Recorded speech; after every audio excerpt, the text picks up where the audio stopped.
You're back. Good. What can I help you with?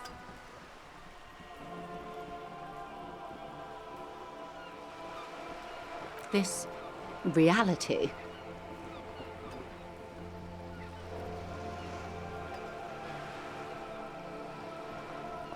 Ah, yes, the episode.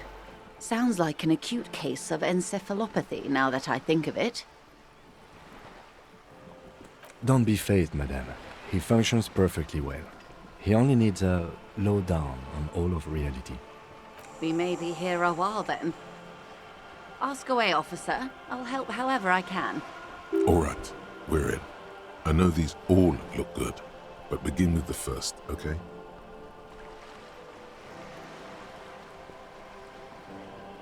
We're in Martinez, baby. Martinez is a district of Revachol. A very small district tucked away near the industrial harbour, north of the 881 and Jamrock. You would be excused for not knowing about it. Unimportant, they say.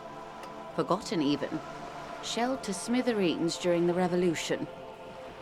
It has its charms, just not this time of year. I'm not a good ambassador. I've only been here once before, as a teenager. Not a lot has changed. There are ruins, a terminal, fishing boats, reeds, boys with boxy shoulders. This place used to be a province, a workers' resort before the city swallowed it and the artillery did its work. The reeds are the real star of the show here now. The further down the coast, the wilder it gets. It's not really a sea, it's the Bay of Revachol, and the bay feeds into the ocean. Yes, we're on an island in an ocean, the world's largest body of water, the Insulindic. Vast, lukewarm and unknowable, flowing in and out of sight. Caillou, as you already know. Imagine a pebble. A smoothed-over pebble amidst a great blue sea, misshapen, cracked. The cracks are the River Esperance. We're in the delta of this river, on the 6th branch, the Martinez distributary. It is clear this pebble is of enormous value to her, and to humanity at large.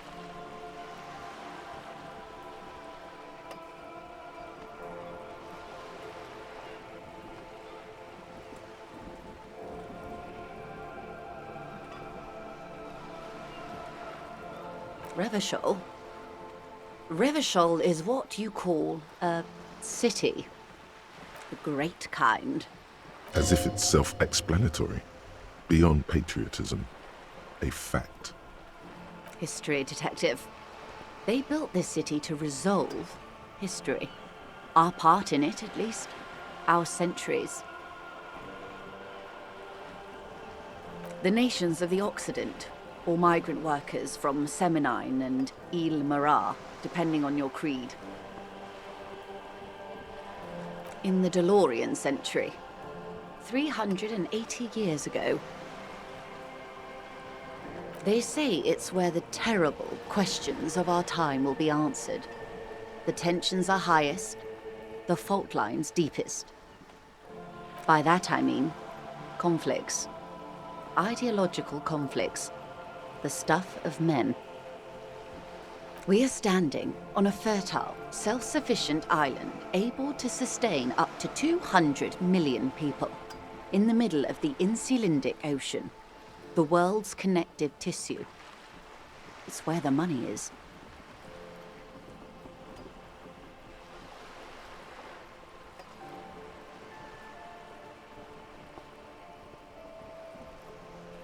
I think it's fair to say so. Martinez is about 22 kilometers from the center of the world. That soldering iron is the Bank of the World building. The bottom floors are Insiacom. Coalition government, Insulindian Mission Command. Silence. She lowers her hand. The water, the light. It's as though you're seeing it for the first time. There is no recognition, only the immensity of the sea and the cold radiating from it.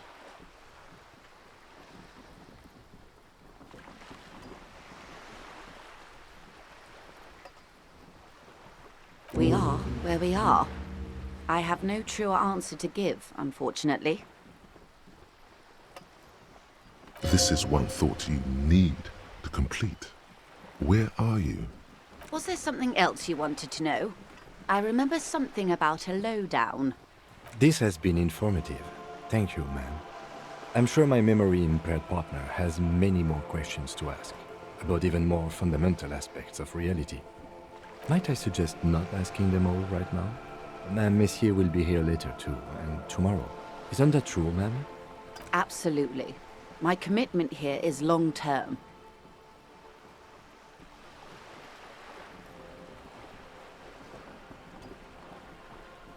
That is understandable, but perhaps it's better not to eat all your candy at once.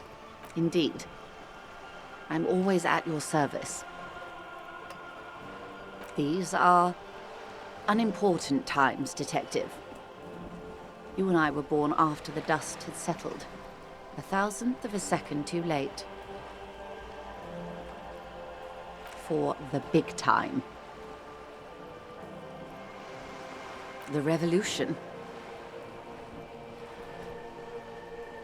It's quite easy. Every 100 years or so, our species gets together to decide what's next, who gets shot in the head, and who gets the mineral rights.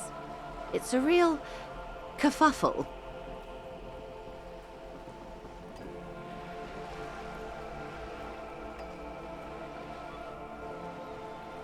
Why, of course. We're talking Duke Out Central. Full swing intra-species warfare. No, I would say the apes were neutral.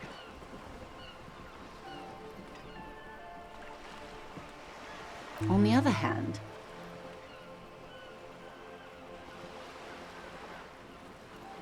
those would be the communists. Generally speaking, 40 million people got shot in the head during the World Revolution. But the communists, they all got shot in the head. She's not gloating. It's a relieved celebration. Oh, and the anarchists too. They shot them well. So well, one forgets they even existed. Did they ever? Before they got shot themselves, they shot 2 million people. Yes, the Red Deluge. The Insulindian Deluge, they call it. Oh, lots of people. Even the king got shot in the head, or thrown beneath a horse, or drowned. Accounts differ. It was unceremonious. Just as well, he wasn't actually the king. Just the king's nephew. The real king abdicated and lived out a long and productive life as a venture capitalist in Grad.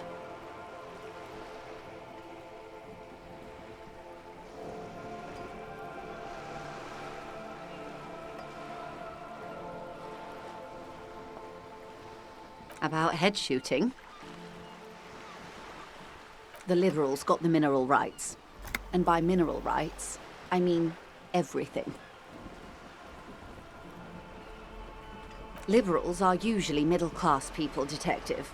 Or the remaining gentry. The beneficiaries of the pre-revolutionary arrangement. Some were rich enough to stay with the Constitution, with monarchy. Big mistake. Others bet on the revolution. They were called the ultras, or ultra-liberals. They fared well. They didn't win so much as survive. We were the last ones standing when the war ended. Everyone else got shot in the head, remember? We. She's one of them. Of course. To foreign intervention.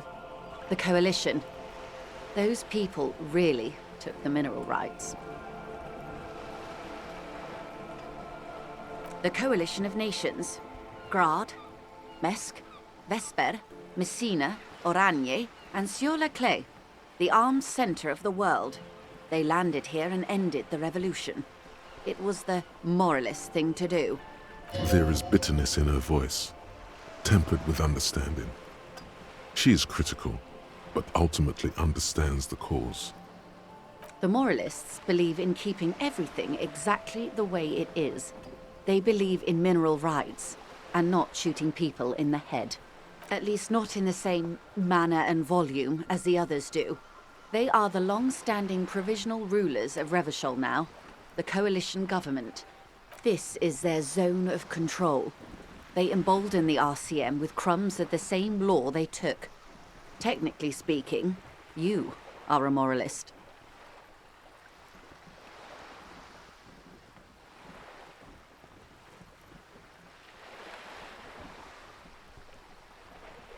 A devout man of the center. Hard to come by. It's good to have someone who takes a moderate approach to head shooting. In your line of work, I mean. The turn of the century revolution? Don't answer it. It's a trick question. The revolution began in '02 on the Isla of Grad, though by the end, nearly the whole world had gotten involved. It wasn't a who, but a what. A pandemic of Zarat, a particularly virulent prion disease, which the authorities in Grad proved unable to contain. Then Mazov came along and overthrew the government. It made people overthrow their governments. Of course not. It was a highly infectious microorganism that destroyed brain tissue. The actual causes of the revolution were material. Pandemic only provided the spark. From Revachol and Grad? Not far. The world managed to cauterize itself. Mazov's government was overthrown in '08, and the coalition crushed the Revachol commune 2 years later. It was the end. Why? You and I, officer. Our lives in the zone of control. Something tells you her life and yours are not that similar. Maybe it's because she has a boat and you have that necktie? A pair of pants? No doubt. But we share the same time and position on the planet's crust. That counts for more than you think. A city-state divided into free market zones under the everlasting interregnum of the Coalition of Nations. And you, of course, the citizens' militia. The clatter of typewriter keys fills the main hall of the reappropriated silk mill. Precinct 41. Chad Tilbrook presses enter. Outside, Officer Elfboy Williams slams the door of an armored motor carriage. The zone of control is the third incarnation of Revachol, after the failure of the suzerain and the commune. Modernity. They developed the marvels of the inter-eslary communication. Telematic milieus, radiation, colored plastics. Meanwhile, in Revachol West, the aftermath continues for the 5th decade. 43 years. Hard to fathom, I know. The 20s saw a decade of urban war, west of the river leveled, offshore platforms in flames. Still, it's regarded as an improvement on what came before. '08 to '19 was simply hell. The 30s? Things settled down in the 30s. Revachol East transformed itself into the world's largest tax haven, with the international community's blessing. For the first time in a long time, it seemed like things were going somewhere. No. It was a market mirage fueled by cocaine and quantitative easing. The 40s dispelled it like a cold splash, an Isla-wide hangover, you might say. And here we are. Welcome to reality, baby. From the looks of it, the 50s haven't been much better for the zone of control. You can see it in her eyes. Days slipping away. I've no right to be dissatisfied. This shirt is Barbara Muscova, this raincoat is impervious to rain and is guaranteed for 100 years. My daughters will wear it. No, it's just... We could have had so much more. Every one of us. If only we'd played it right. Good question. What would you have done differently? No, her first.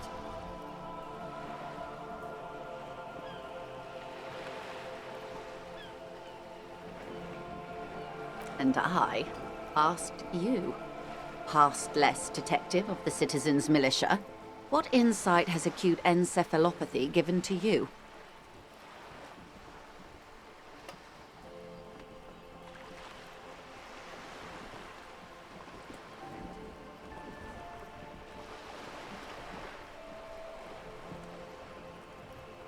So a quarter of humanity simply lost their minds.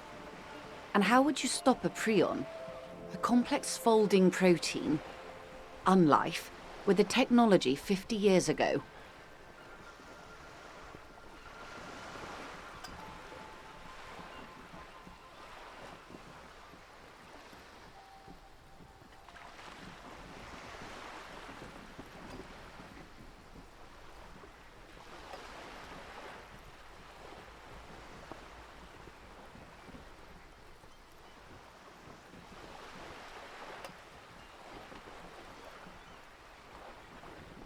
Always. That's the can't-do attitude that truly defines late modernity. You may prove a modern man yet. Opinions expressed here do not reflect the official position of the RCM. And what is your official position, Lieutenant? My position, ma'am? My parents got ripped to shreds in the revolution. I would have gone the same way. I was saved by being 2 years old. That's my position. The abattoir. Understandable. They are what they are. Who knows? An afterbloom may yet come. Anyway, enough sentimentality. Is there anything else you want to know? Not so fast. Who is she in all this? Ask her who she is. She owes you an answer. It's a neurological disorder caused by a lack of vitamin B in the brain. Symptoms include a retrograde amnesia. It's quite serious. You should get yourself checked out. She conveys it in short, cold bursts, trying not to invest too deeply in the condition of this doomed detective. In case he goes down later, souring the entire portfolio.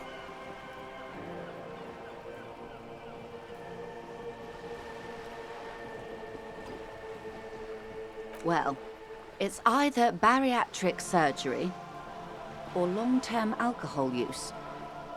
She nods slowly.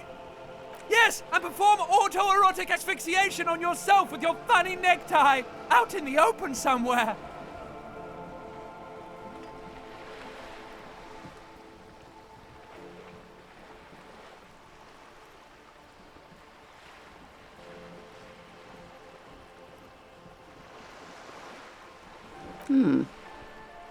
She won't maneuver her way out of this one.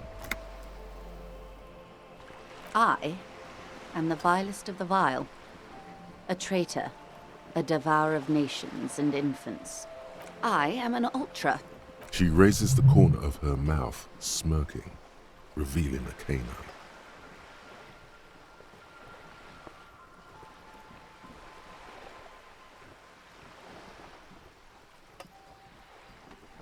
An ultra-liberal.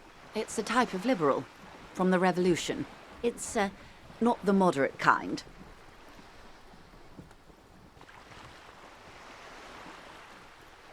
Haven't you heard? I am a nether creature of the Forbidden Swamp. One of those who pushed the king under a shit wagon and betrayed the revolution. I can see you thought I'd gone extinct. No sane person identifies as an ultra-liberal anymore. Not in broad daylight. You're a centrist at heart, a real moralist. Tell me, now that I've uncoiled myself, do you find me frightening? In her green eyes you see a mixture of truth and self-satire. Decades of guilt and pride. Forgive her, but only because you like pearlescent teeth and those light green eyes.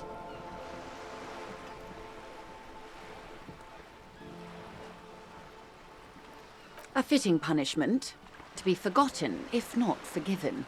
Save a prayer for us in our chateaux on Ozon and in Stella Maris. When the dust settled, the Liberals were the only ones left to clean up the mess. By virtue of their survival, they were handed enormous power to shape the future. This was all our last generation managed. With due respect to our overlords, the eternal caretaker government that keeps Martinaise a monument to the efficacy of its artillery, I would not have relinquished sovereignty to the Coalition. Not here in Martinaise, and not in the Stella Maris or Delta Beachheads either. If not for my own sake.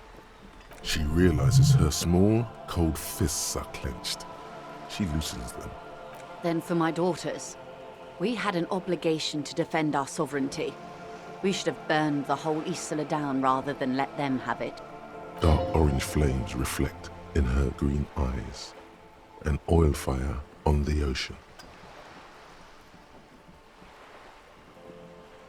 Perhaps.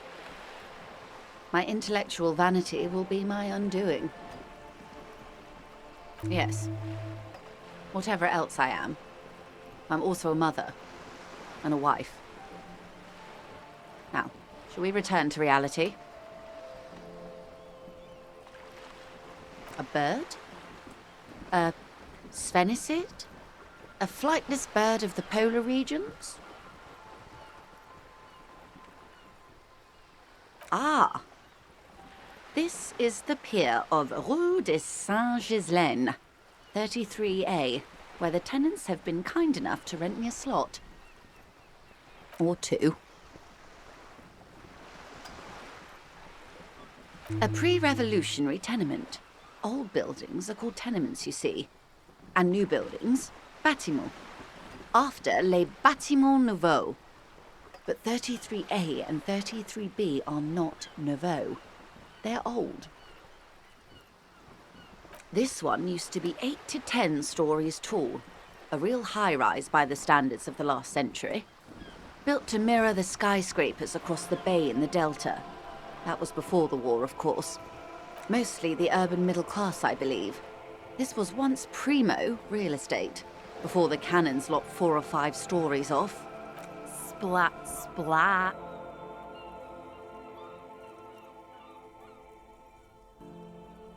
Wonderful.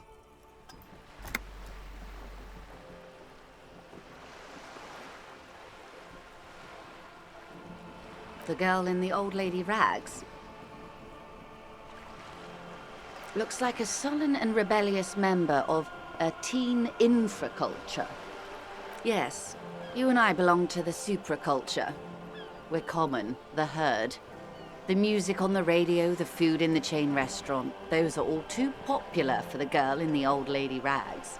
She prefers a fantasy world, an infraculture with its own dress code and vernacular. It is an illusion, I'm afraid. There is no refuge from the supraculture.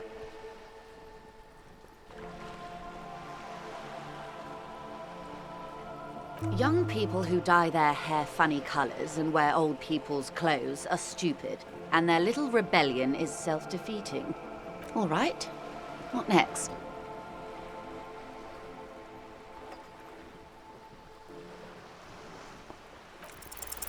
It remains a mystery what you mean by this something close.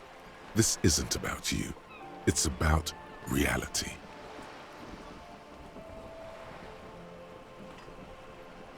Glad to have been of assistance. The little that I know. Anything else? On the contrary, officer. There are yet camionneurs you have not talked to. And don't look so surprised.